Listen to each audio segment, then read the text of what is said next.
Seindah apapun istana di dunia tidak akan pernah sama dengan indahnya istana di surga.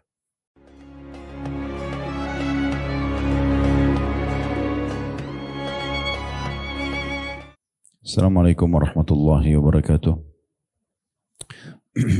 Alhamdulillah, selalu saja lisan kita bersyukur dan berterima kasih kepada Allah Subhanahu wa taala. Terlalu banyak nikmat Allah melimpah kepada kita yang selalu kita nikmati setiap saatnya.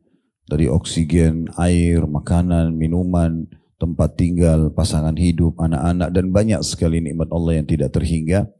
Dan itu akan terus dirasakan dan dinikmati setiap orang di antara kita sampai ajalnya datang. Dijelaskan dalam sebuah hadis bahwasanya rezeki itu akan mengejar seseorang sebagaimana ajal mengejarnya. Tugas kita adalah menikmati selama halal dan thayyibah yang dibolehkan dan juga berkualitas serta juga bersyukur kepada Allah. Dan Allah Maha benar dengan firman-Nya dalam surah Ibrahim, surah nomor 14 ayat 7, la in syakartum la azidannakum. Kalau kalian bersyukur maka pasti aku akan tambah. Termasuk Allah masih menggerakkan hati kita dan langkah kaki kita pada siang ini untuk hadir dalam majelis ilmu. Dan tentu saja ini majelis adalah majelis, salah satu majelis yang mulia di muka bumi karena banyak sekali hadis Nabi SAW menyebutkan tentang keutamaannya. Ibnu Qayyim rahimahullah menyebutkan lebih dari 100 keutamaan ilmu, para pengajar ilmu dan para penuntut ilmu. Dan di antara hadis yang mulia tentunya kalau kita gabungkan beberapa hadis itu menyebutkan bahwa ada malaikat yang hadir, kemudian juga menurunkan rahmat, dan orang-orang yang hadir dalam majelis ilmu atau majelis zikir itu akan diberikan surga, diselamatkan dari neraka. Dalam riwayat lain juga kalau orang ikhlas keluar dari rumahnya maka akan dicatatkan pahala haji yang lengkap, dan sekian banyak keutamaan yang mungkin luput dari sebagian saudara kita. Dan Allah Subhanahu wa taala melowongkan dan memudahkan kita untuk bisa menikmati dan mendapatkan pahala tersebut. Selanjutnya kita panjatkan salam hormat kita kepada utusan Allah Nabi besar Muhammad sallallahu alaihi wa alihi wa sahbihi wasallam sebagaimana Allah telah perintahkan kita untuk mengucapkan salam hormat tersebut. Baik Bapak-Ibu sekalian, Bapak-Bapak yang hadir online tentunya dan Ibu-Ibu yang hadir online dan offline, kita akan melanjutkan bedah buku kita yang ditulis oleh Abdullah bin Ali Al-Ju'aithin dengan judul 62 amalan pembuka pintu surga, namun sudah kita luruskan yang kalau kita lihat di daftar isi maka dia jumlahnya 66 ya, amalan pembuka pintu surga. Dan kembali kita ingatkan memang harusnya menjadi target utama setiap orang di antara kita dari kaum muslimin adalah surga. Tidak ada target pencapaian melampaui surga. Dan kalau kita targetnya adalah surga di akhirat sana, maka di dunia ini kita sudah menjadikan diri kita sebagai ahli surga. Dengan terus patuh kepada Allah Subhanahu wa taala, mengerjakan perintah tanpa memilah-milah, mana wajib, mana sunnah, bahkan sibuk mengejar mana yang lebih afdal dari yang lainnya, serta kita akan meninggalkan segala macam pelanggaran dari hal yang kecil sampai hal yang besar. Karena itu semua nanti akan membawa kita ke surga Allah yang abadi. Makin giat kita mengerjakan perintah dan meninggalkan larangan, maka makin tinggi derajat kita di surga. Serta penentuan di surga nanti derajat itu ditentukan sekarang di dunia, tidak bisa ditentukan di akhirat sana. Oleh karena itu beruntunglah orang yang memahami tentang masalah ini sehingga dia memaksimalkan waktunya. Semua dia kembalikan kepada tujuan dia diciptakan, yaitu mengabdi kepada Allah Subhanahu wa taala. Ingatkan lagi kembali firman Allah Subhanahu wa taala, "Ma khalaqtu wa ma khalaqtul jinna wal insa illa liya'budun." Aku tidak menciptakan jin dan manusia, kita ini semua berada di muka bumi ini kecuali memang untuk beribadah dan mengabdi kepada Allah Subhanahu wa taala. Terlebih lagi beribadah kepada Allah yang nanti membawa kita masuk ke dalam surga punya kenikmatan yang luar biasa. Kalau duduk dalam majelis seperti ini tidak ada kenikmatan, kita tidak akan duduk. Atau sholat, puasa, sedekah, haji dan umrah, semua itu Allah sudah tanamkan kenikmatan di setiap ibadah tersebut. Dan dia hanya akan maksimal dirasakan dan dinikmati bagi orang yang menutup lawannya, yaitu pintu-pintu maksiat. Karena kalau dia masih membuka pintu-pintu dosa, maka secara otomatis akan mengurangi kenikmatan ibadah itu. Dan sebaliknya juga kenikmatan ibadah akan hilang kalau seseorang bahkan maksimal dalam mengerjakan maksiatnya. Sudah pernah kami kasih contoh, kalau ada seseorang muslimah menggunakan jilbab kayak ibu-ibu misalnya sudah menikmati ini, merasa ini adalah perintah dari Allah Subhanahu wa taala, yakini ada pahalanya. Maka saya yakin lawannya, maksiatnya itu membuka jilbab sudah hilang dari kita. Mungkin bahkan ibu-ibu yang sudah rutin menutup auratnya bila duduk misalnya di ruang tamu tiba-tiba ada laki-laki yang bukan mahram nyelonong masuk ke rumah dan terlihat sedikit saja dari leher atau rambutnya maka dia merasa sangat menyesal atau marah kenapa sampai dilihat oleh selain mahramnya. Itu memang karena kenikmatan jilbab itu sudah dirasakan. Akhirnya kenikmatan buka jilbabnya maksiatnya hilang. Sebaliknya orang yang menikmati maksiat, buka auratnya di sana sini, sudah tidak ada lagi perasaan bahwa itu dosa, maka kenikmatan menutup aurat hilang. Maka dia mungkin heran melihat kenapa muslimah itu tutup aurat, kenapa pakai jilbab itu, kenapa pakai cadar itu. Bagi dia itu mengganggu, karena dia sedang menikmati maksiatnya. Jadi kalau Anda mau maksimal menikmati ibadah, maka berarti maksimal juga dalam meninggalkan pelanggaran. Itu ditarik dalam semua kegiatan kita. Sholat juga begitu misalnya. Kalau Anda sudah rutinkan sholat dan Anda tahu itu kewajiban, Anda tidak mau ketinggalan, di awal waktu misalnya kata di azan Anda sudah kerjakan. Sedikit saja kita telat dari awal waktu, terasa terganggu, yaitu merasa terganggu. Apalagi kalau sampai kelewatan waktu sholat itu mungkin sudah kita rasa beban yang sangat berat. Karena menikmati sholat itu. Sebaliknya lawannya orang yang tidak mau sholat, maka dia akan melihat orang yang sholat ini apa? Orang ini gak jenuh apa? Tiap saat mengerjakan sholat. Nah dua kenikmatan ini tidak bisa bersatu. Oleh karena itu sibukkan diri dengan hal-hal yang bermanfaat dan ibadah saja kepada Allah, maka secara otomatis kita akan nanti maksimal mendapatkan ketentraman karena memang ada kenikmatannya di dunia, serta juga kita akan mendapatkan yang terbaik di akhirat sana yang memang ditentukan dari sini. Kita akan lanjutkan dari 66 poin pintu pembuka atau amal pembuka pintu surga. Sudah selesai poin yang kelima yang lalu tentang masalah Al-Quran tentunya. Bagaimana kedudukan Al-Quran dan bagaimana setiap orang di antara kita memaksimalkan untuk menambah kuantitas dan kualitas bacaan dan hafalannya. Jadi jangan pernah puas Bapak Ibu sekalian dengan bacaan kita selama ini. Misal kita kalau baca Quran hanya khatam setahun sekali misalnya contoh. Maka kita sekarang mundurkan mungkin 6 bulan sekali. Kalau sudah berjalan 6 bulan sekali kita mundurkan 3 bulan sekali. Terus begitu kita mundurkan sampai nanti kita bisa maksimal. Yang terbaik adalah 3 hari sekali. Sebagaimana ya para sahabat melakukan itu. 3 hari sekali mereka mengkhatam Al-Quran. Begitu juga dengan hal-hal yang lainnya. Ya, misalnya menghafalnya. Saya sudah ingatkan pada pertemuan yang lalu, jangan pernah puas dengan hafalan yang kita miliki. Selalu tambah. Minimal setahun sekali bertambah 1 surah.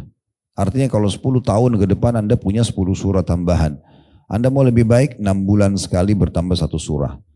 Mau lebih bagus lagi 3 bulan sekali. Begitu seterusnya. Ya, kita selalu berusaha meningkatkan kuantitas dan kualitasnya. Nanti yang paling ideal adalah sudah kami berikan tipsnya pada pertemuan yang lalu. Sehari bisa 10 ayat. Menambah 10 ayat hafalan. Kalau Anda sudah sampai pada level ini, setiap hari Anda jadwalkan 10 ayat. Dan untuk mudah lagi, untuk dipermudah Anda atau untuk mempermudah Anda mulai menghafalnya 2 ayat per habis sholat. Subuh 2 ayat, duhur 2 ayat, asar 2 ayat, maghrib 2 ayat, isya 2 ayat, berarti 1 hari 10 ayat. Al-Quran itu 6.000 sekian ayat. Totalnya semua. Dan itulah jumlah anak tangga di surga atau tingkatan di surga. Makin Anda mengkhatam Al-Quran dengan hafalan, maka makin sampai derajat tertinggi di surga sana. Dan sekali lagi tidak bisa ditentukan di akhirat, ditentukan di sini. Kita punya banyak sekali waktu peluang untuk menambah hafalan kita. Dan tinggal diulang-ulangi. Kalau 10 ayat per hari itu, kalau kita sholat duha 2 rakaat, rakaat pertama 5 ayat, rakaat kedua 5 ayat, sudah selesai sebenarnya. Bagaimana kalau kita baca di Qobliyah, di Ba'diyah, di sholat Qiyamul Lail, ya. Dan kalau kita 10 ayat per hari, kalau 1 bulan 30 hari, berarti kita punya 300 ayat per bulan. Artinya, kali 12 1 tahun, 3.600 ayat, ini sudah lebih dari 15 juz berarti. Ya. Kemudian setelah itu, di tahun keduanya tidak sampai bulan ke-12 sudah selesai khatam 30 juz. Mungkin saya bisa lupa Ustaz. Semua orang bisa lupa. Tapi orang lupa sambungan ayat. Bukan lupa semuanya. Ini waswas syaitan. Makanya kita berusaha gitu ya. Sudah kita jelaskan banyak hal bagaimana orang yang hafal Quran juga akan diberikan mahkota kemuliaan pada hari kiamat. Bagaimana Al-Quran akan memberikan syafaat kepadanya. Orang tuanya juga akan dimuliakan dan banyak keutamaan yang lain.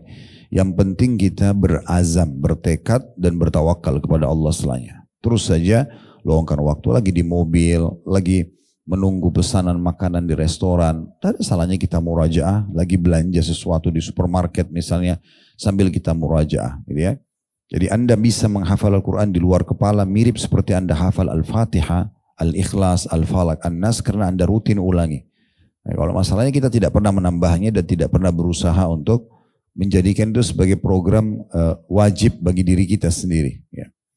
Sekarang kita masuk amalan ke-6, pembuka pintu surga, tidak kalah penting dibanding atau setara ataupun dia bagian sebenarnya dari Al-Quran, yaitu berzikir kepada Allah subhanahu wa ta'ala. Penulis mengatakan di halaman 24, ada banyak hadis yang menjelaskan keutamaan berzikir kepada Allah dan bahwa ia merupakan salah satu penyebab seseorang masuk ke dalam surga. Di antara hadis tersebut adalah hadis yang menyebutkan keutamaan tasbih, subhanallah, tahmid, alhamdulillah, tahlil, la ilaha illallah dan takbir Allahu Akbar secara mutlak. Maksudnya dibaca kapan saja. Kapan saja. Lagi naik tangga, subhanallah, alhamdulillah, la ilaha illallah, Allahu Akbar, lagi di lift, lagi belanja, lagi apa, kita zikir ya. Daripada hanya sekedar diam. Bahkan kita sambil menjawab ya orang saja, lisan kita masih bisa berzikir. Dan ini mulia sekali. Kita akan jelaskan atau dengarkan nanti bagaimana keutamaan membaca di antaranya zikir 4 ini kalau Anda gabungkan. Jangan pernah puas, sudah saya bahasakan tadi singgung masalah Al-Quran dengan apa yang kita miliki sekarang. Tapi targetkan bagaimana selalu kita tingkatkan kualitas dan kuantitasnya. Kalau kuantitas ini jumlah, tergantung ibadah itu bisa ditambah atau tidak. Seperti sholat wajib kan tidak bisa kita tambah. Misal sudah asar 4 rakaat, tidak bisa kita kerjakan 6 rakaat. Tetapi kalau ibadah-ibadah sunnah dan terbuka pintu untuk menambahnya, seperti memperbanyak jumlah zikir, seperti memperbanyak tadi jumlah ayat Al-Quran bacaannya, seperti memperbanyak hafalan Al-Quran, memperbanyak jumlah sedekah yang kita keluarkan, misalnya contoh, memperbanyak majelis ilmu dalam sehari, semua itu kan bisa kita tambah secara kuantitas. Nah yang bisa ditambah kuantitasnya kita lakukan. Nah diantaranya adalah zikrullah. Jadi jangan pernah puas dengan habis sholat baca 33 kali subhanallah, alhamdulillah, Allah Akbar. Itu bagian daripada zikir. Tapi tidak menutup kemungkinan kalau orang mau lebih besar, dia cari lagi hadis yang lain. Sebagai contoh misalnya ada hadis Nabi SAW, siapa yang membaca subhanallah 100 kali di pagi hari sebelum terbit matahari dan 100 kali di sore hari sebelum terbenam matahari, maka akan dicatatkan baginya pahala setara dengan bersedekah dengan 100 ekor unta. Kita bisa bayangkan kalau kita beli 1 ekor unta, mungkin harganya minimal 5.000 rial lah ya. Kali ya 100. Itu kan berarti 500.000 rial. 500.000 rial itu kalau dikali 4.500, itu berapa miliar jumlahnya itu ya. Itu hanya bisa kita dapatkan hanya dengan 3-4 menit berzikir subhanallah 100 kali. Jadi kami sarankan Bapak Ibu untuk membaca selepas sholat subuh, bukan 33 tapi 133. Khusus karena habis subuh ada anjuran hadis ini gitu ya. Hadis ini disahihkan oleh Syekh Albani dalam Sahih At-Targhib wa Tarhib. Dan kata Nabi SAW lanjutannya, dan siapa yang membaca alhamdulillah 100 kali sebelum terbit matahari, maksudnya habis subuh, dan sebelum terbenam matahari, kalau sore, maka akan dicatatkan pahalanya setara dengan bersedekah dengan 100 ekor kuda dengan perlengkapan perangnya di jalan Allah. 1 ekor kuda ini mahal, yang dipakai perang, biasanya kuda terlatih. Kita tahu sekarang mungkin yang biasa berinteraksi dengan kuda ini, apalagi kalau kuda-kuda yang terlatih itu biasanya di atas miliar, 1 miliar, 2 miliar harganya. Bayangkan kalau kita dengan membaca alhamdulillah saja setiap pagi 100 kali.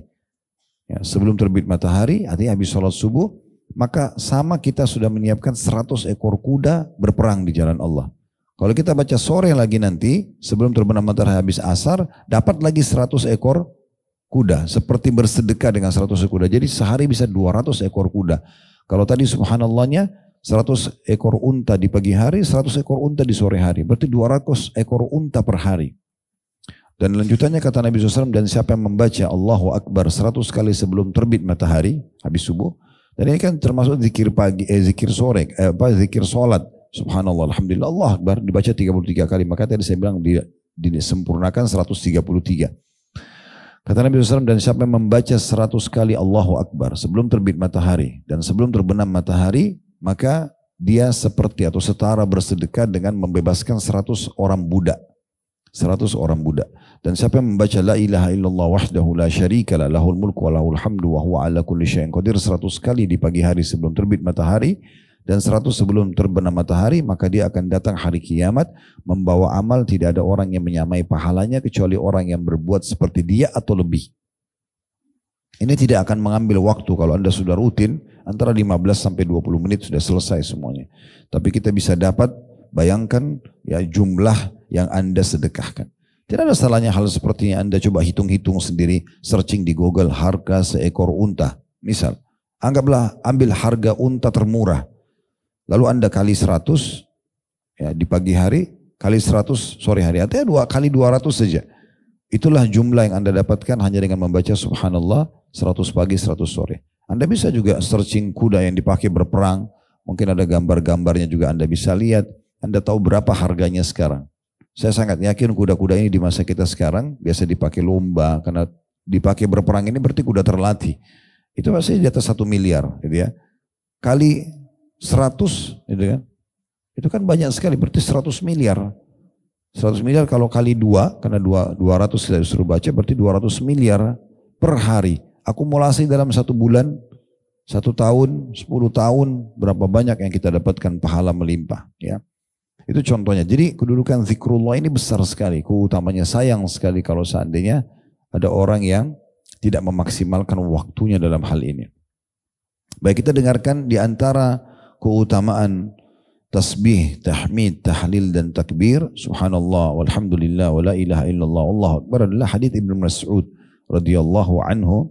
Dan hadits ini ada footnote di bawah, diriwayatkan oleh Tirmidzi, bahwasanya baginda Nabi SAW bersabda, laqitu lailata usriya bi Ibrahim faqal ya Muhammad aqri'u ummataka minni salam wa akhbirhum anna al-jannata tayyibatut turbati azbatul ma'i wa annaha qi'an wa anna girasaha subhanallahi walhamdulillahi wa la ilaha illallah wallahu akbar.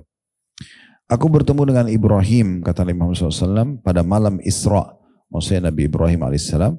Lalu ia pun berkata, Nabi Ibrahim berkata kepada Nabi Muhammad alaihimussalatu wassalam, ya Muhammad, sampaikan salamku pada umatmu dan sampaikan, katakan juga kepada mereka bahwasanya surga itu mempunyai tanah yang sangat baik serta air yang tawar dan jernih. Ia merupakan hamparan tanah yang datar dan tidak ada tanamannya, dan yang akan menjadi tanamannya adalah kalimat subhanallah walhamdulillah wa la ilaha illallah wallahu akbar. Untuk memperjelas ini, saya langsung bacakan dulu hadis nomor 2 yang di bawahnya dan hadis nomor 3, nanti baru kita ambil pelajarannya sekaligus ya. Hadis di bawahnya dari Jabir radhiyallahu anhu, ia berkata bahwa Nabi SAW bersabda, man qala subhanallahil azim wa bihamdi gurizat lahu nakhlatun fil jannah. Siapa yang membaca subhanallahil azim wa bihamdi, maha suci Allah yang maha agung dan segala puji baginya, dan segala puji baginya, akan ditanamkan baginya 1 pohon kurma di surga. Berarti pohon-pohon yang ada di istana di surga itu tergantung daripada kadar banyaknya Anda berzikir. Maka akan diberikan pohon. Artinya makin banyak orang berzikir, nanti di istana kita di surga akan sangat banyak pohon-pohon tersebut. Ini membaca subhanallahil azim wa bihamdi sekali saja dapat 1 pohon surga. Anda tinggal hitung sendiri. Tidak ada sulitnya ini. Subhanallahil azim wa bihamdi, subhanallahil azim wa bihamdi. Terus Anda ulang-ulangi 10 kali aja misalnya. Nah, kalau Anda habis sholat 5 waktu atau lagi ada waktu lowong, maka Anda dapat 10 pohon kurma di surga, ini bukan di dunia ya. Dan perlu Anda garis bawahi, pohon kurma ini termasuk pohon yang mahal ya. Di Timur Tengah sekarang, kalau ada orang punya mobil mewah, rumah yang besar, itu masih dianggap biasa karena standar mereka punya begitu. Nanti dianggap kaya kalau seseorang itu punya kebun kurma. Karena kurma itu pohonnya mirip kelapa, umurnya panjang, hasilnya banyak, melimpah dan dibutuhkan. Serta juga kandungan nutrisinya sangat baik buat kesehatan misalnya. Ada mungkin kurang lebih 300 jenis kurma, dari yang basah, yang kering, dengan segala macam nama-namanya gitu ya. Mungkin tidak perlu disebutkan semua, saya juga tidak hafal semuanya, tapi cukup banyak jenis-jenis kurma yang bisa kita nikmati. Nah, orang-orang yang punya kebun kurma itu kaya raya semuanya. Dan itu bisa turunan ya. Karena umur kurma itu panjang. Di antara umur-umur pohon yang panjang itu kan, kalau di Indonesia itu ada kelapa, kalau di Timur Tengah itu ada zaitun, ada kurma. Ini umur-umur panjang ya. Makanya ini sangat bermanfaat. Nah, seperti itulah. Nanti akan kita jelaskan insya Allah. Kemudian hadis selanjutnya, hadis Abu Hurairah radhiyallahu anhu yang berkata, Rasulullah SAW berjalan melewatinya saat dia sedang menanam sesuatu. Jadi Abu Hurairah sedang menanam pohon, Rasulullah SAW melewat di hadapannya, lalu beliau bertanya, Ya Abu Hurairah, malladhi tagris? Qultu girasan li, qala ala adulluka ala girasin khairin laka min hada? Qala bala ya Rasulullah. Qala kul subhanallahi walhamdulillahi wa la ilaha illallah wallahu akbar yugrasu laka bi kulli wahidatin syajaratun fil jannah. Nabi SAW waktu lihat Abu Hurairah lagi nancapin satu pohon, lalu Nabi bilang, wahai Abu Hurairah, apa yang sedang kamu tanam? Aku menjawab, kata Abu Hurairah, sebuah tanaman milikku ya Rasulullah. Pohon baru aku beli, aku ingin tanam bulat aku. Kata Nabi SAW, maukah kutunjukkan padamu tanaman yang lebih baik bagimu daripada tanaman ini? Abu Hurairah menjawab, mau ya Rasulullah. Maka kata Nabi SAW, ucapkan subhanallah walhamdulillah wa la ilaha illallah wallahu akbar. Niscaya akan ditanamkan bagimu sebuah pohon di dalam surga dari setiap kalimatnya. Nah, itu ada footnote di bawah, tentunya diriwayatkan oleh Ibnu Majah. Nah, 3 buah hadis ini Bapak Ibu sekalian rahiman rahimakumullah memberikan banyak sekali pelajaran kepada kita. Hadis yang pertama tadi tentang adanya mukjizat Allah Subhanahu wa taala untuk Nabi Muhammad SAW dengan perjalanan Isra dan Mi'raj. Ini pelajaran pertama dari hadis ya. Karena Nabi SAW mengatakan, aku bertemu dengan Ibrahim di malam aku di Isra'kan dan Mi'raj itu ya, Isra dan Mi'raj. Dan ini terjadi di tahun 11 dari masa kenabian. Kan Nabi Muhammad SAW berdakwah di Mekah 13 tahun. Ya, beliau diutus oleh Allah umur 40 tahun jadi Nabi, dan beliau meninggalkan kota Mekah ke hijrah ke Madinah setelah 13 tahun berdakwah. Nah, 10 tahun pertama itu penuh dengan penolakan-penolakan. Ya. Dan yang mendukung dakwah yang paling besar adalah 2 orang. Istri beliau sendiri Khadijah radhiyallahu anha yang menuangkan waktunya untuk mendukung suaminya. Dia pun termasuk wanita pertama yang masuk Islam radhiyallahu anha, dan juga dia mendukung dengan seluruh harta yang dia miliki. Nah, di tahun ke-10 meninggal. Kemudian yang kedua, paman beliau Abu Talib, walaupun tidak beriman kepada risalah beliau tapi membela, dan beliau termasuk orang yang tokoh masyarakat Mekah yang dikenal. Ya, sehingga orang masih segan mengganggu Nabi. Nah, dua-duanya ini meninggal di tahun yang sama. Maka dikenal tahun ke-10 masa kenabian dengan Amul Huzun, tahun kesedihan. Nah, di saat itu Nabi SAW pun lihat di Mekah sudah tidak ada harapan. Beliau keluar ke kota Taif, coba mendakwahi orang di sana. Tapi pamannya Abu Lahab mendahului beliau, kemudian menyampaikan kepada orang-orang Taif bahwasanya akan datang ponakan saya nanti, dan dia seorang penyihir yang bisa memisahkan antara suami istri, dia banyak berdusta dan segala macam. Akhirnya terjadi penolakan di Taif. Dan Nabi SAW bukan hanya ditolak, tapi dilempari kaki beliau. Setiap kaki yang diangkat itu dilempari oleh masyarakat sehingga berdarah-darah, dan beliau diusir dari kota Taif. Nah, dalam kondisi letih seperti itu, beliau duduk di bawah sebuah pohon. Kemudian malaikat Jibril datang dan mengatakan, wahai Muhammad, setelah Nabi tentu berkata, ya Allah, kemanakah arah hidupku sekarang? Nabi SAW manusia juga. Apakah ke musuh yang akan menyusahkanku, atau ke masa depan yang belum jelas? Tetapi kalau seandainya engkau tidak murka padaku ya Allah, aku tidak akan peduli. Tetap aku akan lanjutkan dakwah ini. Maka Jibril datang lalu mengatakan, hai Muhammad, Allah telah mendengar doamu dan keluhanmu, dan sekarang turun bersamaku malaikat penjaga gunung. Seluruh gunung di muka bumi ini dia yang jaga. Kamu tinggal perintahkan. Kalau kau ingin, maka semua gunung-gunung 2 kota ini, Taif sama Mekah, diratakan sehingga habis semua 2 kota ini dan dakwamu akan menyebar. Atau kamu bersabar dan dakwamu juga akan menyebar. Maka Nabi SAW mengatakan, aku bersabar dan semoga dari keturunan mereka akan keluar orang-orang yang beriman kepada Allah Subhanahu wa taala. Dan benar, doa Nabi mustajab. Ya. Akhirnya lahir dari Al-Walid ibn Mughirah, musuh Islam yang sangat luar biasa, Khalid bin Walid. Ya. Al-Walid meninggal dalam keadaan kafir, tapi anaknya beriman, Khalid bin Walid, dan jadi panglima perang yang sangat terkenal. Dari Abu Jahal yang dikenal dengan Fir'aunnya umat ini, ada Ikrimah bin Abi Jahal yang selama hidup selalu ikut sama ayahnya memerangi kaum muslimin, tapi akhirnya dapat hidayah di pembebasan kota Mekah. Kemudian tokoh Mekah sendiri, Abu Sufyan masuk Islam, dan anak-anaknya juga ikut masuk Islam. Muawiyah, Yazid, ini masuk Islam dan menjadi raja-raja Islam setelah meninggalnya Nabi SAW, dan bahkan pendiri dinasti pertama dalam Islam dikenal dengan dinasti Umayyah. Kemudian banyak sekali tokoh-tokoh Mekah ya. Dari kota Taif juga lahir di Mekah itu juga ada Safwan bin Umayyah bin Khalaf. Umayyah bin Khalaf tokoh Quraisy yang meninggal terbunuh di Badr. Ya, ini yang menyiksa Bilal. Ya, kemudian terbunuh di Badr. Anaknya Safwan dapat hidayah juga. Dari kota Taif keluar Abu Hurairah yang meriwayatkan hadis ini kepada kita. Jadi ini salah satu orang yang keluar dari kota Taif yang tadinya menolak dakwah Nabi SAW. Tapi intinya untuk Nabi bersabar. Nah, untuk menghibur Nabi SAW, Allah Subhanahu Wa Taala memberikan dua kejadian besar. Yang pertama, masuk Islamnya jin Nusaibin namanya. Ini sudah kami jelaskan di kajian Sirah Nabawi. Jadi waktu orang manusia banyak nolak dakwah beliau, Allah datangkan jin-jin yang beriman pada Nabi.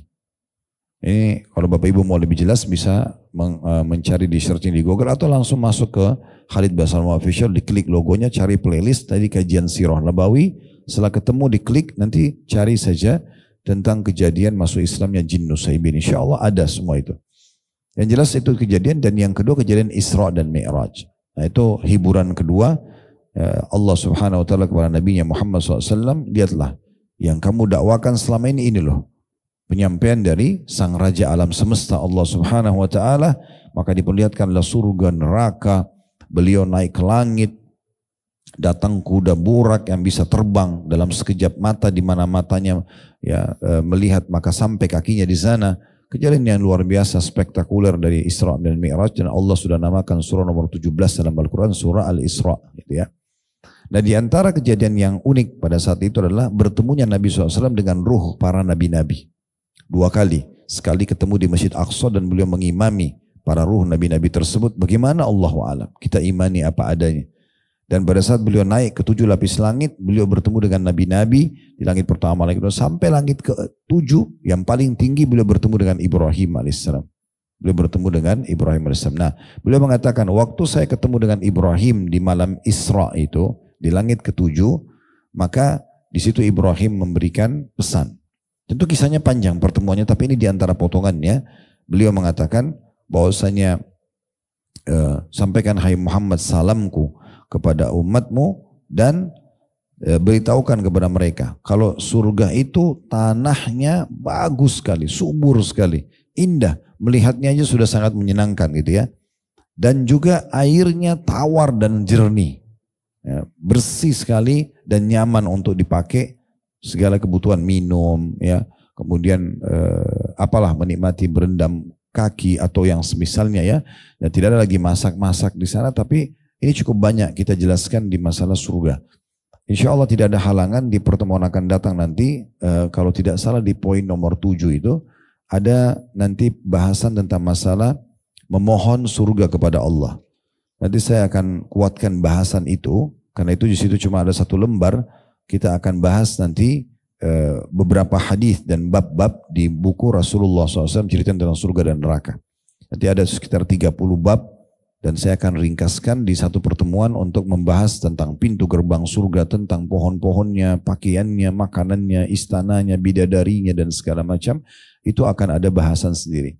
Tapi yang jelas, penyampaian Ibrahim alaihissalam ini penting untuk kita garis bawahi, sebuah bocoran tanda kutip buat kita ya, yang tidak diketahui oleh semua orang tentang bagaimana keadaan surga. Kita tinggal patuh saja sama Allah sampai meninggal, kita akan dapatkan semua apa yang dijanjikan.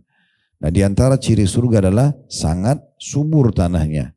Namun dikatakan di sini, cuman dia itu masih kosong, istana kosongnya itu maksudnya setiap istana kita masih kosong tanahnya. Cuma tanahnya bagus sekali, indah sekali. Bagaimana kita untuk memperbanyak tanaman di sana? Ya perbanyak zikrullah. Nah, setiap Anda berzikir akan tertanamkan satu pohon. Jadi selama kita hidup, anggaplah mulai dari kelas kita siang ini sampai 10 tahun ke depan misalnya, 20 tahun, berapalah Allah kasih umur misalnya kita, Anggap kita masih hidup 20-30 tahun ke depan, kita sudah mulai amalkan per hari ini, berapa banyak, berapa juta pohon yang kita dapatkan. Cukuplah yang lalu-lalu, berlalu begitu saja karena kita masih jahil atau belum tahu. Tapi jangan sia-siakan. Saya perlu ingatkan diri saya, Bapak Ibu sekalian, ta'lim seperti ini. Saya datang jauh-jauh ke sini, duduk, meluangkan waktu, Bapak Ibu juga meluangkan waktu. Bukan hanya untuk kita seremoni atau testimoni di sini. Kita harus menyadari ini ada pesan penting. Allah Subhanahu wa Ta'ala mempertemukan kita dan memperdengarkan kepada kita keutamaan ini agar kita termasuk orang yang meraih keutamaan itu. Tidak ada gunanya Anda mengatakan, oh pengajian bagus tadi ya, sudah selesai habis itu. Apa manfaatnya? Sudah berapa kali pengajian Anda puji seperti itu, tidak ada manfaat buat pemateri, tidak ada manfaat buat Anda. Yang penting adalah bagaimana saya pulang membawa sebuah oleh-oleh yang saya bisa tambah iman dan amal soleh saya. Ini kan sayang banget. Kita sudah tahu bahwasanya dengan membaca zikir seperti ini bisa menambah atau mendapatkan pohon-pohon di surga. Kenapa kita nggak perbanyak? Banyak sekali kesempatan ya. Menunggu lampu merah saja 1 menit itu 60 detik. Anda sudah bisa baca. Kalau 1 detiknya 1 kali. Subhanallah, alhamdulillah, wa la ilaha illallah. Anda baca punya 60 kali. Anggaplah setengahnya aja. 30 kali Anda baca. 30 pohon di surga hanya dengan nunggu lampu merah. Kalau Anda jalan dari pengajian ini ke rumah Anda atau ke tempat tujuan Anda sebentar. Ada 5 lampu merah. Anda baca 30 kali di setiap lampu merah. Anda punya 150 pohon kurma. Atau pohon-pohon di surga. Bukan di sini. Kalau seandainya, ini kita rasionalkan saja. Di muka bumi ini kalau ada orang yang berkata kepada Anda, kalau Anda setiap ketemu saya, menyebutkan nama saya, guru kah, presiden kah, atau siapa saja, maka saya akan kasih 1 pohon jeruk misalnya, berbuah, di pot atau di kebun. Makin banyak kamu menyebut nama saya, maka makin banyak saya kasih. Kita biasanya lebih yakin dengan manusia, padahal ini janji dari Allah Subhanahu wa Ta'ala. Dan tidak ada sulitnya. Ibadah itu sebenarnya mudah. Cuma kita kadang-kadang karena mudahnya melalaikan. Ini sayang sekali. Jadi saya berharap Bapak Ibu sekalian materi-materi kita ini sudah poin ke-6. Kita akan bahas 66 amalan pintu ke surga. Buka pintu surga. Jangan lewat begitu saja nih. Yang lalu Al-Quran. Oh ya, sebenarnya mulai baca Al-Quran. Ini sekarang zikirnya. Sudah harus memperbanyak zikir. Jadi kita cukup kelalaian-kelalaian yang lalu dan sekarang kedepannya harus kita maksimalkan. Ya, seperti itu tujuan majelis ilmu. Ya. Jadi itu pelajaran pertama tentang kejadian dan mukjizat Allah SWT kepada Nabi Muhammad SAW tentang Isra dan Mi'raj. Kejadian kedua, bahwasanya ruh-ruh itu hidup. Ya. Jadi di mata kita, orang meninggal pada saat ruhnya keluar. Jasadnya tidak bisa bergerak lagi, tapi ruh itu selalu ada. Selalu hidup dan hidup di alam barzah. Ya. Nabi-nabi mulia. Ada nabi-nabi pilihan Allah tempatkan di langit. Ya. Langit ke-7 ada Ibrahim, langit ke-6 ada Musa, kemudian ada langit ke-5 ada Idris, ada yang ke-4 Harun, begitu ya. Nabi-nabi itu ada, ya. Ada Nabi Isa, ya. Mereka itu ada di langit-langit tersebut dan kita imani apa adanya. Jadi ruh-ruh nabi-nabi itu semuanya ada. Dan kata Nabi Muhammad SAW, siapa yang membaca salawat kepadaku, maka akan dihantarkan kepadaku. Akan sampai kepada beliau, akan diantarkan kepada Nabi SAW. Berarti beliau tahu siapa umat yang mengucapkan salam. Karena ruh itu hidup. Dan memang kita hanya merasakan mati 1 kali. Sebagaimana Allah berfirman dalam Al-Quran, La yadhukunal mauta illa mautatal ula. Semua manusia, makhluk tidak akan merasakan mati kecuali yang 1 saja. Mati berpisah dari dunia menuju ke alam akhirat sana. Menuju kepada kehidupan abadi. Jadi kematian sebenarnya adalah awal dari segalanya bagi orang mukmin. Kalau orang muslim meninggal itu sebenarnya kebahagiaan buat dia. Karena itu awal pintu yang terbuka untuk menuju kepada kehidupan abadi. Nggak ada kematian lagi. Sekali meninggal dalam keadaan Islam masuk surga, sekali selamanya masuk surga. Makanya selalu Allah ikutkan Al-Quran di dalam Al-Quran tentang surga, khalidina fiha, kekal selamanya, kekal selamanya. Kekal artinya sekali kita dapat gak akan berubah. Kepemilikan di dunia sementara. Di dunia semua sementara.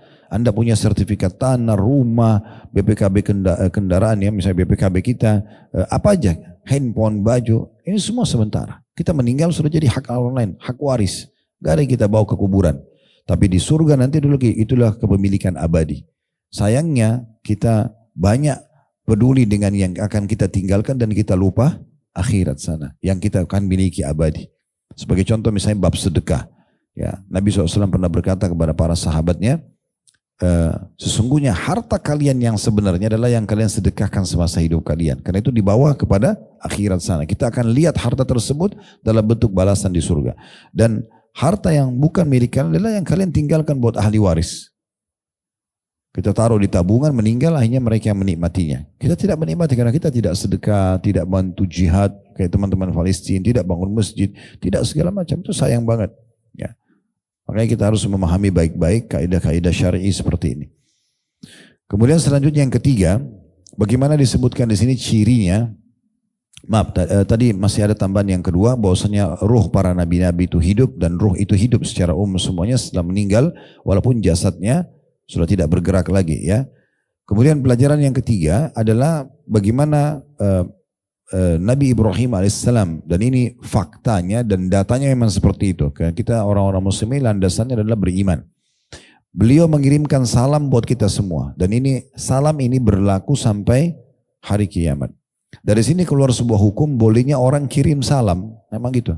Sampaikan salam saya ya, itu boleh ya. Karena Nabi Ibrahim AS mengatakan sampaikan salamku pada umatmu, ya, itu dibolehkan. Pelajaran yang keempat yang diambil adalah ciri khas atau salah satu ciri surga, tanahnya subur, ya. Kemudian yang terakhir yang bisa kita ambil adalah keutamaan berzikir, terutama 4 kalimat ini, subhanallah, alhamdulillah, wa la ilaha illallah, Allahu akbar, karena itu adalah tanaman-tanaman surga. Makin banyak Anda baca, maka makin banyak tanaman Anda di surga.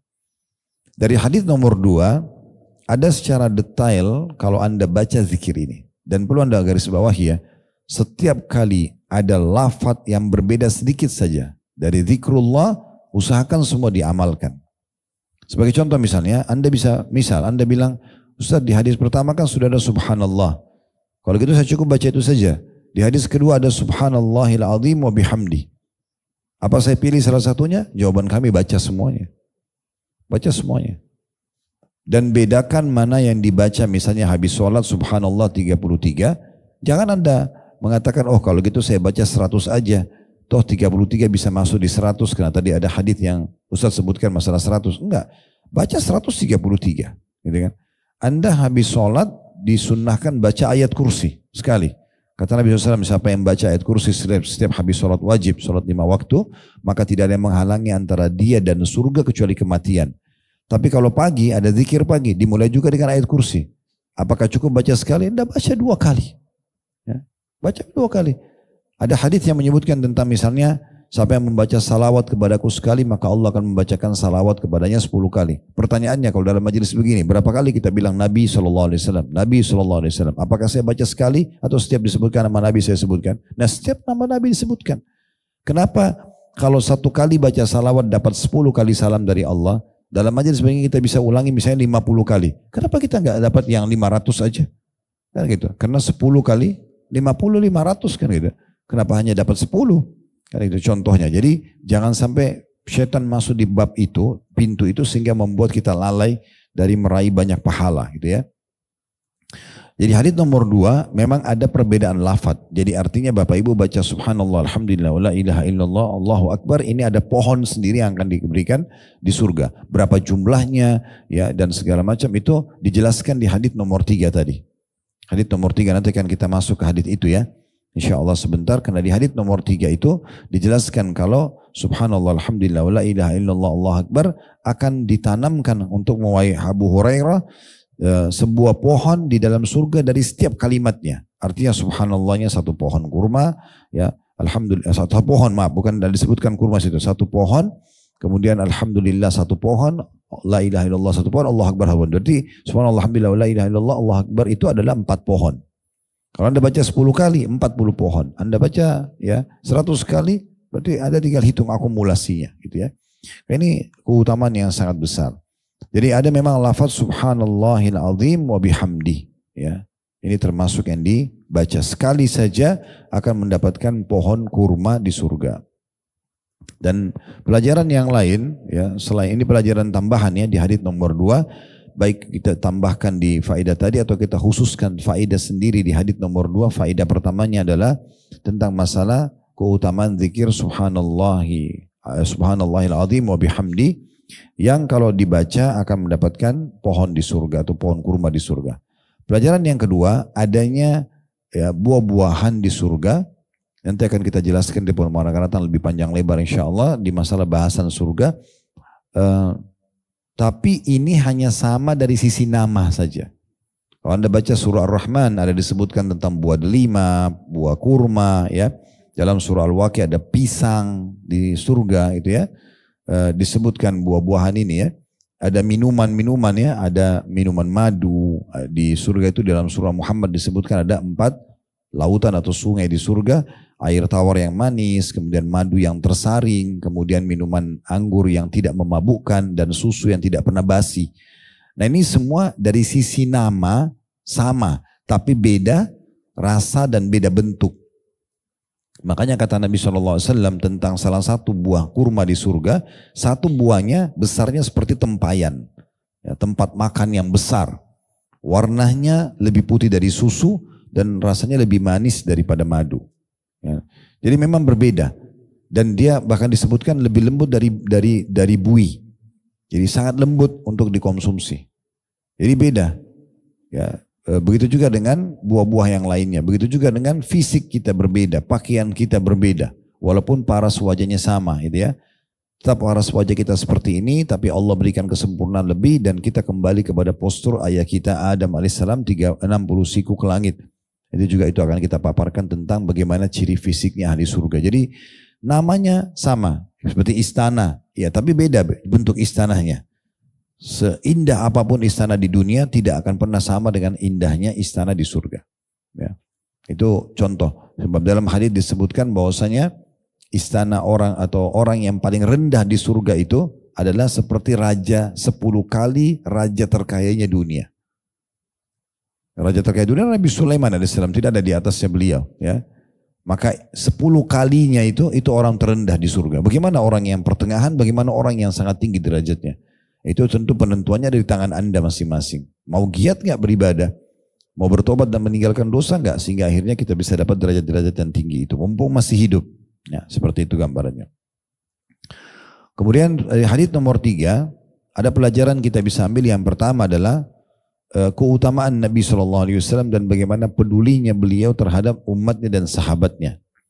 Nabi SAW tidak pernah melewatkan momentum Bapak Ibu sekalian yang dimana beliau bisa memotivasi sahabat dan menambahkan informasi positif untuk mereka atau menegur mereka kalau berbuat salah. Tidak pernah Nabi sia-siakan itu. Sekarang di sini contohnya Abu Hurairah sedang menanam. Kita bayangkan kalau kita sedang hadir di masa itu, Abu Hurairah sedang tanam pohon, dan tidak ada hubungannya sama hukum agama gitu ya. Tapi Nabi nggak sia-siakan itu. Udah, kalau kita lewat ada orang lagi nanam pohon, nanam pohon, sudah kita lewat. Kita kan anggap itu biasa. Tapi Nabi SAW menggunakan itu momentum untuk menyampaikan kepada Abu Hurairah informasi tentang surga. Karena kebetulan dia nggak mungkin tanam pohon kecuali dia lagi suka pohon itu kan gitu. Maka disampaikan oleh Nabi SAW tentang masalah ada pohon-pohon di surga loh dengan cara baca zikir seperti ini misal. Nah ini metode yang sangat baik dan menarik ya. Jadi kalau ada teman-teman Anda, kerabat Anda punya anak-anak di rumah, pasangan hidup melakukan perbuatan positif, dukung mereka. Dukung, kasih positif, dukungan positif. Masya Allah bagus gini ya, semoga istiqomah dan segala macam. Karena dukungan kita ini bisa saja menjadi motivasi buat dia dan akhirnya kita raih pahala juga dari perbuatan dia. Betul juga kalau dia berbuat salah maka kita ingatkan ya. Kita ingatkan apakah kekurangan dari ibadah supaya dia sempurnakan atau dia buat maksiat supaya dia bertaubat. Nah ini semua pelajaran penting yang bisa ambil dari sikap Nabi Muhammad SAW dalam menegur Abu Hurairah. Pelajaran kedua, Abu Hurairah ini, ya, tentang Abu Hurairah. Abu Hurairah ini seorang sahabat Nabi yang sebenarnya masuk Islam agak telat ya. Tetapi orangnya sangat rajin. Sangat rajin. Beberapa waktu sebelum Nabi SAW meninggal beliau masuk Islam, tapi beliau termasuk laki-laki yang paling banyak meriwayatkan hadis. Ya, ribuan hadis beliau ambil dari Nabi SAW karena memang tiap hari bersama Nabi, tiap hari dia menukil dari Nabi SAW apa yang Nabi sampaikan kepada beliau, sehingga akhirnya beliau menjadi perawi hadis dari kalangan laki-laki yang terbanyak. Ya, bahkan jumlah hadis yang diriwayatkan Abu Hurairah mengalahkan hadis yang diriwayatkan oleh Aisyah radhiyallahu anha yang merupakan istri Nabi SAW. Ini menandakan Bapak Ibu sekalian tidak ada kata terlambat untuk belajar. Jangan bilang, oh saya baru hijrah kemarin. Nah itu nggak ada urusan. Oh hijrah kemarin. Berapa banyak orang baru hijrah kemarin, baru seminggu sebulan lebih baik daripada orang yang tadinya memang tidak hijrah dari awal, sudah lahir dalam keadaan Islam atau bahkan sudah coba menjaga gitu ya. Yang penting sekarang Allah melihat upaya kita. Nah, orang yang berupaya Allah akan berikan keberkahan. Jadi tidak ada kata terlambat ya dari hidup Abu Hurairah. Dan nama beliau adalah Abdurrahman ibn Sakhr. Abdurrahman ibn Sakhr radhiyallahu anhu, julukannya Abu Hurairah atau Abu Hirrah. Ini pernah kami jelaskan panjang lebar di serial Sahabat, Tabligh Akbar serial Sahabat Abu Hurairah. Kami sarankan Bapak Ibu sekalian masuk ke media kami di Khalid Basalma Official, download semuanya itu. Ya, di-download kisah-kisah sahabat. Sudah lebih dari 50 orang sahabat kami bedah. Biografinya, ya, keutamaannya, cerita masuk Islamnya kalau memang dia dari non-muslim, kemudian bagaimana perjuangannya dalam Islam, bagaimana dia istiqomah. Itu di-download dan dengarkan. Ya. Dulu di flash disk atau di hard disk, colok aja di mobil. Jadi bisa nyala setiap starter mobil, nyala lagi, bersambung lagi. Mendengar cerita itu penting ya. Kami juga sudah kembangkan di Blok M dan kami ajak Bapak Ibu yang belum hadir setiap Sabtu kedua. Habis duhur, antara duhur ke asar. Memang agak ramai masjidnya, bisa 10.000, Masya Allah orang yang hadir penuh. Karena memang masjid menampung sampai 10.000 sampai 12 ribuan sekarang setelah perluasan gitu ya. Tetapi memang keutamaan majelis ilmu itu beda. Makin ramai orang datang kita juga makin semangat gitu ya. Nah itu ada kita bedah. Kalau nggak sempat hadir di masjidnya bisa dengarkan online-nya. Buat catatan saja, note dia setiap Sabtu pekan kedua. Hadis duhur antara duhur ke asar. Nah itu sekarang kami selang-selingkan antara serial sahabat sama serial nabi-nabi. Ya, nanti insya Allah ini di bulan Agustus kita akan masuk di pekan kedua serial nabi keempat. Nabi Hud alaihissalam. Setelah sebelumnya kita bahas Nabi Adam, Nabi Idris, Nabi Nuh dan kita akan masuk ke Nabi Hud. Dan ini penting ya, karena tidak semua saya lihat teman-teman kita ini membahas tentang masalah mereka secara detail. Namanya, kalau ada nama istrinya, anak-anaknya, bagaimana dakwahnya, kemudian bagaimana perjuangannya, siapa saja, atau bagaimana penolakan yang terjadi, bagaimana akhir daripada hukuman Allah kepada umatnya yang membangkang dan seterusnya. Ini bisa diambil pelajaran. Nah Abu Hurairah ini salah satu tokoh sahabat yang sudah kami bedah. Kalau Bapak Ibu mau lebih jauh dengar tentang orang ini yang mulia ini, maka Anda bisa dengarkan di serial kami. 2,5 jam. Rata-rata 2,5 jam sampai 3 jam kita bahas tentang serial sahabat dan nabi-nabi ini. Itu selalu kami mulai 12:30, selesai di azan asar. Gitu ya. Nah itu cuma kadang-kadang ada cuma 2-3 pertanyaan. Sisanya semua materi padat sekali. Download, dengarkan anak-anak. Ya, bagikan kepada teman-teman di share. Yang penting ambil langsung dari media kami setelah kami angkat, karena itu sudah melalui proses edit, maka Anda boleh gratis bagikan kepada orang-orang. Jadikan sebagai materi penambahan iman kita. Pelajaran ketiga yang bisa diambil adalah keutamaan orang yang menanam tanaman. Ya, ini juga ada keutamaan sendiri ya Bapak Ibu sekalian. Karena kata Nabi SAW, tidak ada seorang muslim yang menanam satu pohon saja. Satu pohon di dunia, pohon apa saja. Penghijauan lah kalau kita ya, ada program pemerintah itu bagus banget tuh, pohon apa saja. Kemudian diambil manfaat dari pohon tersebut dari jin, manusia, hewan-hewan, serangga, burung, kecuali akan menjadi pahala untuknya. Makanya Ibnu Umar radhiyallahu anhu itu di akhir hidup beliau, rambutnya sudah putih semua, alisnya putih, jenggotnya putih. Ini juga sahabat sudah kami bedah di serial sahabat ya. Abdullah bin Umar, rumah ini luar biasa. Dia menanam sebuah pohon, sementara tua sekalian, beliau tanam pohon kurma lagi. Pohon kurma lama baru berbuah. Orang-orang banyak tidak paham, orang-orang banyak bertanya pada dia, wahai Ibnu Umar, Anda menanam pohon ini, kapan Anda nikmati? Maka beliau menjawab dengan ilmunya. Ya, beliau mengatakan, kalau saya tidak sempat menikmati, maka akan dinikmati oleh orang sesudahku. Aku ingin pahala dari mereka. Maka itu bagus sekali. Ya, Anda datang kepada kerabat misalnya, atau pesantren, misal Anda nyumbang pohon mangga, pohon apa gitu ya, penghijauan di sana atau buah-buahan yang bisa jadi hasil pesantren atau sayur-sayuran, semua itu besar sekali pahalanya. Ya, itu punya keutamaan, dan Anda kalau searching di Google tentang keutamaan menanam tanaman itu sangat banyak artikel yang menulis, dan juga tidak asing juga di visual dan audio di media, di Instagram, di Facebook, di YouTube banyak sekali asatidz kita yang sudah menjelaskan itu. Pelajaran keempat yang bisa diambil adalah keutamaan subhanallah, alhamdulillah, wa la ilaha illallah, Allahu akbar. Karena setiap potongan kalimatnya, subhanallah berdiri sendiri akan dapat satu pohon, walhamdulillah dapat satu pohon, wa la ilaha illallah satu pohon, dan Allahu akbar juga satu pohon. Dan ini semua di surga. Kita akan dapatkan di surga. Baik, kita masuk sekarang di masih masalah zikir, keutamaan zikir pada kondisi tertentu. Terdapat pula beberapa hadis yang menjelaskan keutamaan zikir-zikir pada kondisi-kondisi tertentu. Di antaranya adalah sebagai berikut. Poin A-nya, mengucapkan tasbih, subhanallah, tahmid, alhamdulillah, dan takbir Allah Akbar setelah sholat wajib. Dan ketika hendak pergi tidur. Nah, habis sholat banyak orang amalkan. Itu pun kadang-kadang masih dengar bisikan syaitan, ditinggalkan sama dia. Nah, nanti aja di mobil deh, nanti di jalan baca subhanallah, alhamdulillah, Allah Akbar. Padahal sebenarnya dia lupa. Kalau dia sudah berdiri aja, syaitan akan sibukkan dia dan lupa. Kenapa nggak duduk dulu selesaikan? Subhanallah, alhamdulillah, Allah Akbar. Itu baca 33 kali masing-masing. Dan ini juga dibaca sama sebelum tidur. Ini haditsnya mulia sekali. Ya, saya harap hadits ini setelah kita baca Bapak Ibu sekalian, tolong direnungi baik-baik dan diamalkan. Ilmu itu akan punya berkah kalau diamalkan, dan dalam mengamalkan dipaksakan. Harus dipaksa dibuatin program. Mulai malam ini, hari ini, habis sholat saya akan baca zikir subhanallah, alhamdulillah, Allah Akbar. Dan sebelum tidur, kalau perlu buat alarm atau pengingat di handphone kita, sebelum tidur harus baca ini. Ya. Nah, ini keutamaan besar sekali. Coba kita lihat ya. Dari Abu Hurairah radhiyallahu anhu, ini masih sahabat tadi yang sempat kita singgung ya. Beliau berkata, ja'al fuqara'u ila Nabi sallallahu alaihi wasallam faqalu dhahaba ahlud duthuri minal amwali bid darajatil ula wan na'imil muqim. Yusalluna kama nusalli wa yasumuna kama nasum wa lahum fadlu min amwalin yahujjuna biha wa ya'tamiruna wa yujahiduna wa yatasaddaqun. Faqala ala uhaddithukum bima in akhadtum bihi adraktum man sabaqakum wa lam yudrikkum ahadun ba'dakum. وكنتم خير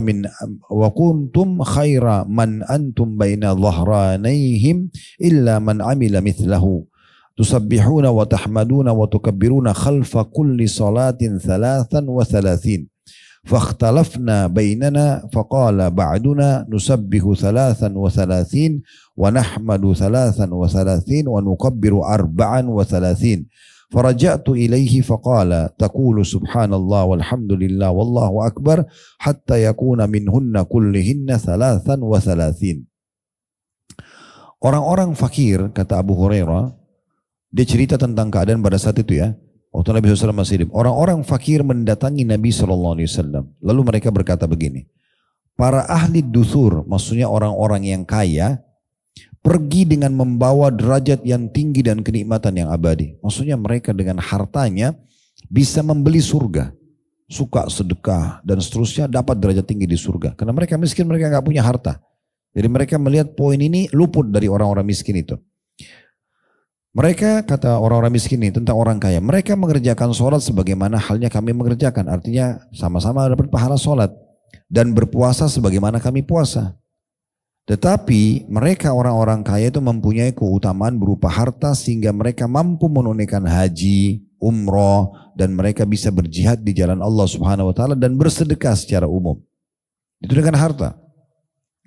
Rasulullah SAW bersabda, maukah kalian kuberitahukan tentang amalan yang bila kalian kerjakan, niscaya kalian akan menyusul orang-orang kaya yang mendahului kalian dan kalian tidak akan disusul oleh orang-orang setelah kalian. Maksudnya ada amal kalau mau mengimbangi perbuatan orang-orang kaya dengan hartanya bisa. Karena Nabi SAW mengatakan kalian akan menjadi orang yang terbaik di antara mereka kecuali bila ada yang melakukan hal yang sama, yaitu dengan kalian mengucapkan zikir subhanallah walhamdulillah wallahu akbar setiap selesai sholat sebanyak 33 kali. Lalu kata Abu Hurairah, di antara kami ya, saling berselisih pendapat. Sebagian dari kami ada yang mengatakan kita bertasbih sebanyak 33 kali, bertahmid 33 kali, dan bertakbir 34 kali. Kemudian aku kembali menemui Rasulullah SAW dan beliau bersabda atau berkata, engkau ucapkan subhanallah walhamdulillah wallahu akbar hingga semuanya mencapai jumlah 33 kali. Hadis ini diriwayatkan oleh Bukhari dan juga Muslim. Kita coba dulu membaca setelahnya baru kita ambil faidah. Di halaman 28, Ahlud Duthur adalah orang-orang kaya yang mempunyai banyak dan melimpah harta. Ibnu Hajar al-Asqalani rahimahullah berkata bahwa maksud dari perkataan Nabi ad-darajatil ula, derajat-derajat yang tinggi, bisa bermakna fisik, yakni tingkatan-tingkatan yang ada di surga, dan bersifat maknawi, yaitu ketinggian kedudukan di sisi Allah subhanahu wa ta'ala. Nah, dari hadits ini Bapak Ibu sekalian, kita bisa lihat banyak sekali pelajaran yang bisa diambil ya. Yang pertama yang bisa diambil pelajaran dari sini, kedudukan Abu Hurairah radhiyallahu anhu, karena beliau menceritakan kronologis hadits ini kepada kita. Dan ini satu tradisi yang kami biasa terapkan di metode, bukan tradisi sebenarnya, metode dalam menyampaikan ilmu. Kalau ada hadis yang misalnya Abu Hurairah berkata dia mendengarkan dari Nabi SAW. Nah di sini karena dia sampaikan, Nabi SAW sampaikan langsung ke inti hadis, kita tidak sebutkan metode yang kami gunakan. Abu Hurairah punya keutamaan khusus. Tapi kalau Abu Hurairah misalnya, dari Abu Hurairah kayak cerita hadits ini ya, lalu diceritakanlah orang miskin datang, lalu kemudian berkata pada Nabi, lalu Nabi ajarkan ini. Kan bisa saja Abu Hurairah langsung masuk ke inti bahasan hadisnya kan. Nabi sampaikan, bacalah subhanallah, alhamdulillah, Allah akbar 33 kali masing-masing habis sholat, maka pahalanya menyaingi sedekahnya orang kaya. Kan bisa saja begitu. Tapi beliau ceritakan kronologis itu. Mungkin bagi orang yang di masa itu hidup tidak terlalu penting bagi dia. Tapi bagi kita yang hidup sekarang, kita tidak hadir di masa itu, kita tahu, oh ternyata hadits Nabi disebutkan kejadiannya begitu ya. Nah gitu. Nah ini punya keutamaan tersendiri. Kronologis hadits ini penting ya. Bagi orang-orang yang datang setelahnya. Ternyata kita bisa lebih meresapi kejadian bagaimana Nabi SAW menyampaikan hadits tersebut. Dan dalam Al-Quran, kalau ada ayat Al-Quran punya sebab turun, dikenal dengan sababun nuzul, maka lebih baik Anda faham sababun nuzulnya supaya faham maksud Allah di tujuan ayat tersebut. Lalu dalam hadits ada namanya sababul urut, sebab disebutkan hadits. Nah ini seperti ini sebab urutnya. Ya, ternyata pertanyaan orang miskin kepada Nabi dan minta agar diajarkan amal yang bisa menyamai orang-orang kaya. Pelajaran yang kedua, tentang bolehnya seorang muslim bertanya kepada orang yang faham agama, amalan apa kira-kira yang lebih baik buat saya kerjakan. Anda tanya begitu. Misalnya Anda lihat, ada teman saya itu sudah lama banget dia beribadah. Sholat malamnya sudah 30 tahun berjalan. Saya baru mau sholat sekarang. Bagaimana caranya saya nyaingi pahala dia? Misal contoh. Ya, bisa Anda tanya, mungkin Anda disampaikan teori. Kan itu. Di antara hadis yang pernah kami sampaikan adalah, kita bisa meraih amalan-amalan orang dengan niat dan doa kita. Kalau masih ingat pernah saya sampaikan itu. Sebagai contoh misalnya, kita berdoa, ya Allah, setelah alhamdulillah wassalatu wassalamu ala rasulillah, sesungguhnya sahabatku fulan atau fulana misalnya, sudah 30 tahun salat malam ya Allah. Dan selama 30 tahun ini saya lalai. Tapi ya Allah, aku mohon dengan kemahamurahanmu jangan haramkan aku dari pahala seperti dia, jangan halangi aku dari pahala dia dengan niatku ini. Kalau seandainya engkau memberikan aku keimanan, ilmu seperti dia, aku akan lakukan yang sama. Kalau kita berdoa tulus begitu, bisa saja Allah kasih kita pahala sama dengan dia walaupun sudah 30 tahun berlalu. Sudah pernah kita bagikan tipsnya itu ya. Anda lewatin masjid, kayak itu hari saya kasih contoh Masjid Istiqlal. Sayang banget kalau Anda lewat mengatakan, oh itu masjid bagus ya, besar ya, bisa nampung sekian kapasitasnya, dibangun oleh dulu tokoh-tokoh nasional misalnya Soekarno, rahimahullah dan teman-temannya, contoh. Ya itu Anda mengatakan, apa manfaatnya? Tidak ada manfaat buat Anda, tidak ada manfaat bagi yang pendirinya. Kita tidak hidup di masa itu, pembangunan Istiqlal. Mungkin ada di antara kita yang belum lahir bahkan, misal. Tapi apakah kita haramkan diri kita dari pahala itu? Tidak bisa kita mengatakan, ya Allah dengan tulus. Kalau seandainya engkau memberikan kesempatan aku seperti mereka, kau akan lakukan yang sama. Betul-betul bertekad dalam hati. Kalau kita hidup di masa itu dan Allah berikan kita kedudukan, bisa kita bangun, kita akan bangun. Bukan mustahil kita mendapatkan pahalanya. Begitu kan hadis Nabi SAW ya. Manusia ada 4 golongan. Yang pertama yang Allah berikan ilmu dan harta. Pernah kita sampaikan ini ya. Lalu dihabiskan keduanya di jalan Allah. Ilmunya diajarkan, hartanya diinfakkan. Golongan kedua Allah cuma kasih ilmu, tidak punya harta. Dia tahu teorinya. Tapi dia tidak ada kemampuan. Mirip dengan sahabat-sahabat yang miskin ini ya. Maka dia berkata, ya Allah seandainya engkau memberikan aku kesempatan dan peluang seperti yang pertama yang punya ilmu dan harta itu, saya akan buat yang sama. Kata Nabi SAW, fahuwa biniyatihi fa'ajruhuma sawa.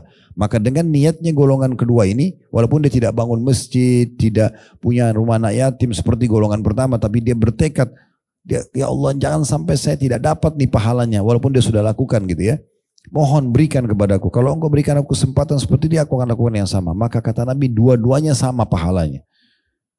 Berapa banyak kita bisa raih itu? Bagi yang pernah umroh sama kami, saya kalau ingat di belakang Maqam Ibrahim habis sholat biasanya saya pandu bahasa Indonesia. Di antara yang biasa saya baca, saya rutinkan gitu ya. Ya Allah berikanlah, karuniakan kepada kami pahala semua raja-raja yang telah berbuat keadilan. Kita tidak tahu raja siapa saja yang meraih surga dengan kerajaannya. Ya Allah berikanlah kami pahala dari semua ulama yang mengamalkan ilmunya. Kita tidak tahu siapa yang Allah kasih nanti. Kalau seandainya kau berikan peluang seperti mereka, kami akan lakukan yang sama. Berikanlah pahala para mujahidin dan para syuhada.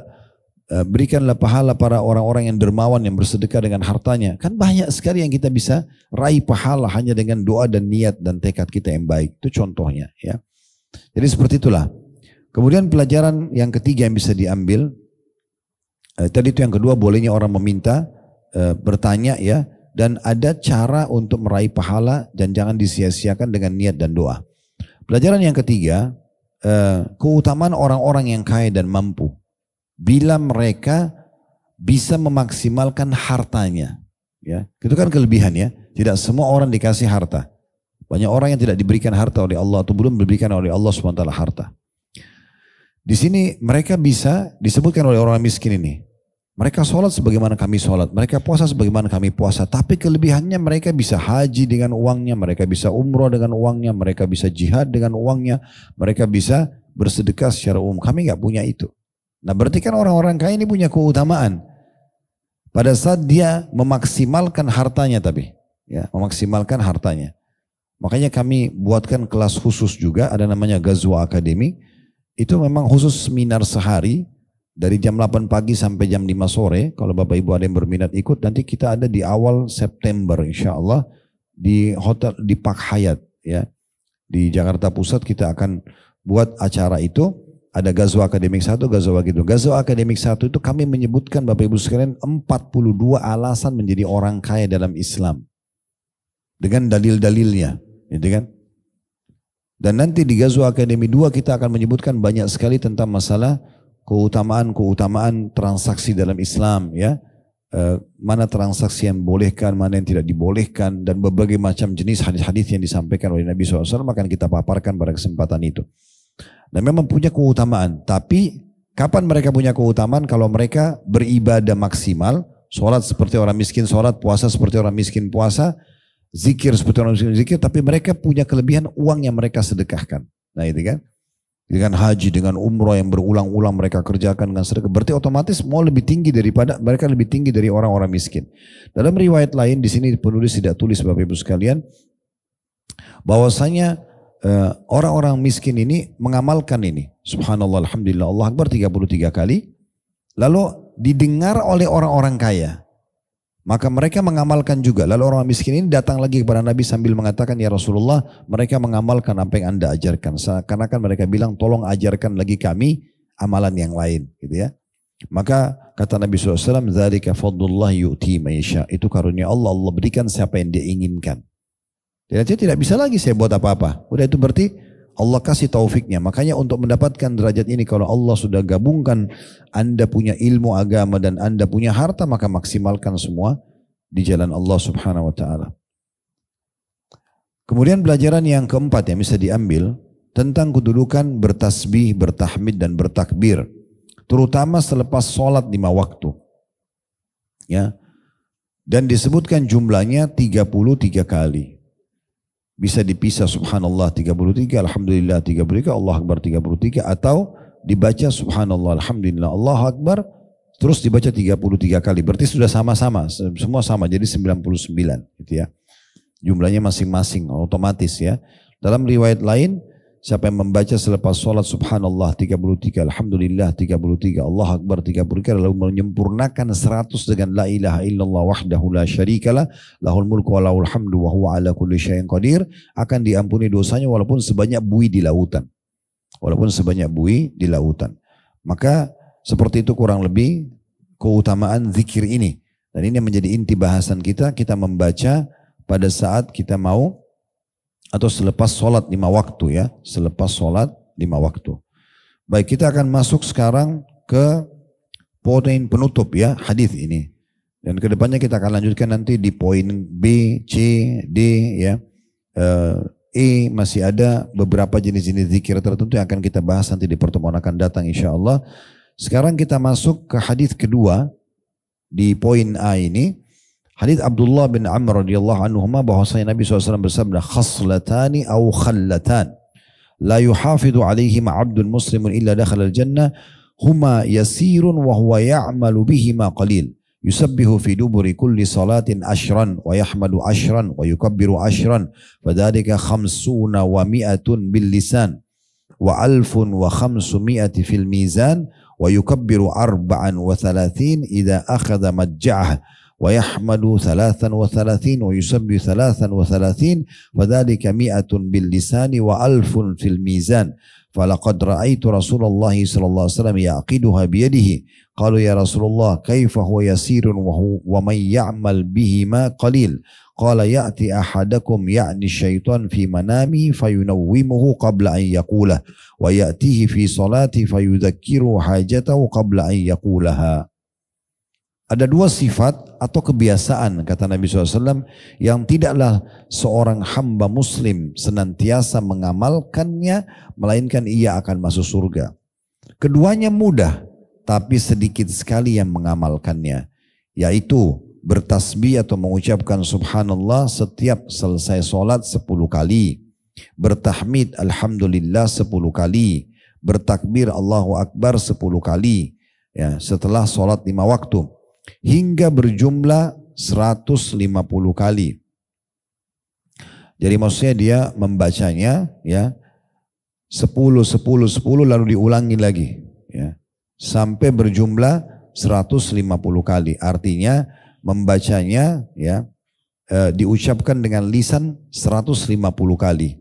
Artinya kalau tadi ini hadis pertama 33 kali, kalau ini 50 kali berarti.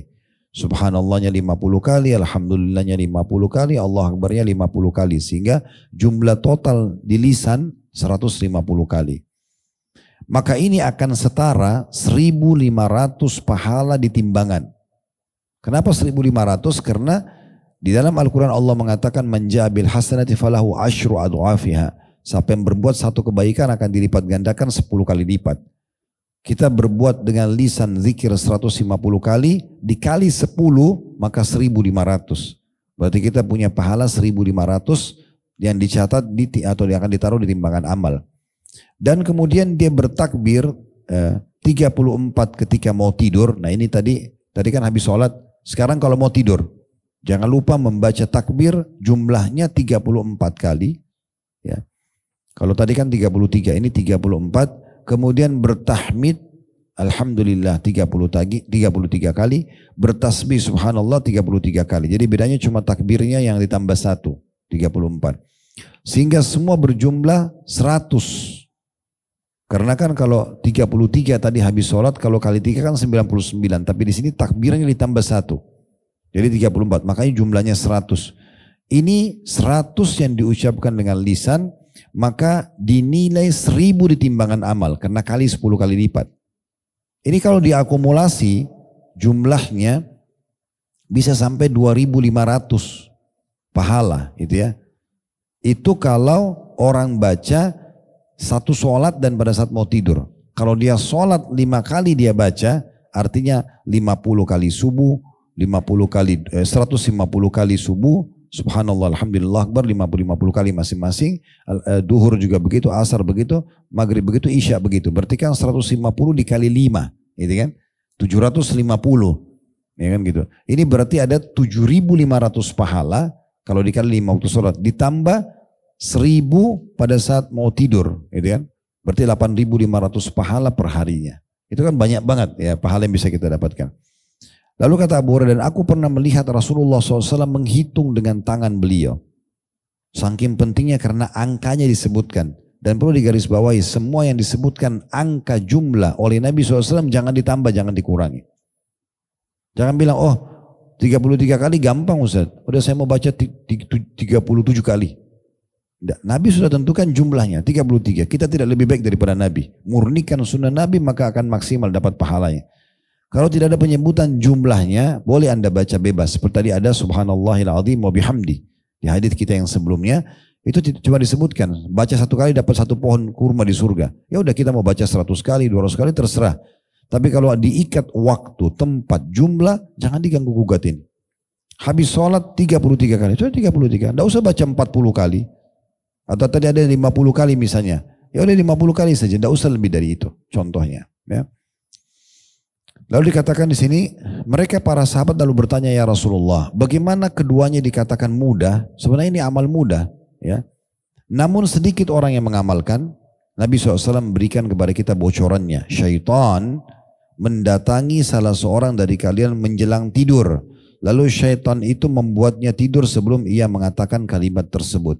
Sebelum bacalah Allah Akbar 34, Subhanallah 33, Alhamdulillah 33.